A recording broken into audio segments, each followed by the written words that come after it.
malah adalah sah. Drama halu. Yang kesepakatan. Nih aku pakai kamu nih. Dia para gugat setuju dengan atas adanya kerjasama dari kesepakatan WA tersebut. Lalu yang kedua, kita juga memberikan terkait pembatalan secara sepihak dan laporan kriminalisasi terhadap klien kami. Kedua itu. Lalu yang ketiga, ada ilegal, rekaman ilegal. Dengan rekaman ilegal yang dilakukan tergugat seperti penyadapan, itu yang kami lakukan pembuktian. Lalu yang keempat adalah uang 4 miliar adalah hak dari klien kami. Itu poin-poin yang dari pembuktian hari ini yang kami sampaikan. Jadi terkait masalah waktu dan segala macam itu memang sudah biasa. Jadi kalau untuk pembuktian kali ini yang dari kami diberikan kesempatan kembali, kita membuktikan dari 4 poin. Jadi kalau 4 poin yang pertama yang WA itu kan sudah ada kesepakatan. Kesepakatannya itu tanggal 14 November adalah sah. Kami membuktikan adanya kesepakatan lisan melalui WA. Jadi kesepakatan lisan melalui WA. Mungkin pakai voice note ya. Jadi udah ada voice note-nya kali bahwa itu sepakat.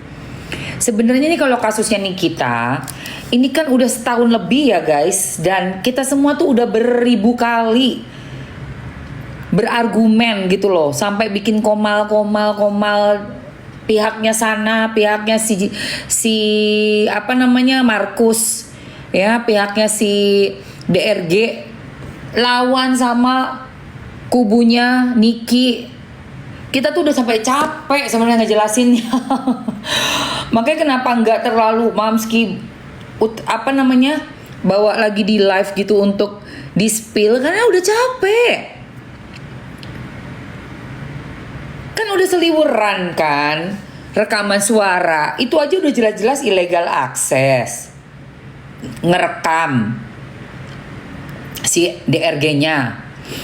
Ya kan, DRG-nya ngerekam, terus ada video yang waktu itu kan di pengadilan dipasang tuh videonya, dia tanpa hijab karena lagi mungkin habis baru mandi di rumah, lagi duduk di ruang rias, di meja riasnya, terus suaminya yang ngevideoin sambil dia voice note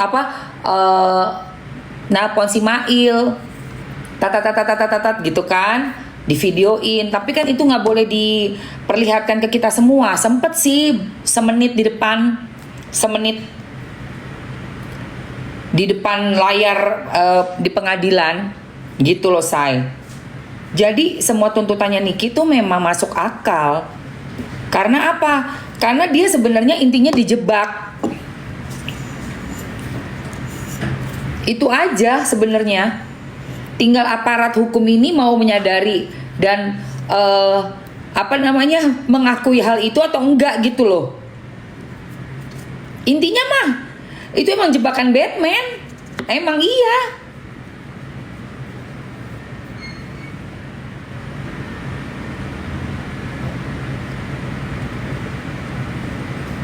Siapa si Amar Zoni nangis-nangis.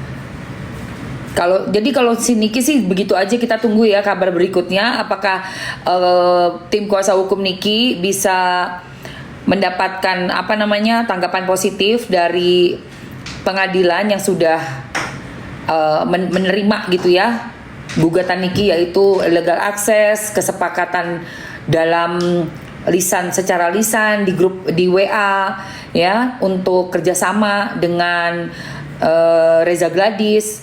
Juga ada ITE-nya juga, yaitu menyebarkan rekamannya ya, rekaman suaranya, meng-up di sosial media, dan juga kesepakatan dengan nilai 4M itu dianggap uang itu adalah uang endorsement, pastinya uang kerjasama, bentuk kerjasama. Jadi itu yang diminta oleh Niki dan digugat sebagai one prestasi, yaitu sudah menyepakati untuk bekerja sama dalam hal ini mereview produk atau usaha dari bisnisnya Reza Gladys, tetapi bukan malah menjadi suatu bentuk kerjasama yang telah disepakati semula, melainkan menjadi sebuah laporan polisi dan akhirnya Nikita harus masuk 6 tahun dalam penjara gitu ya.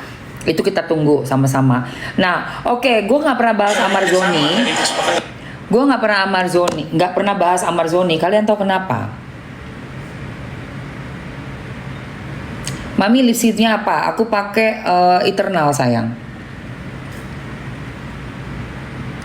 Nomornya 07. Mau?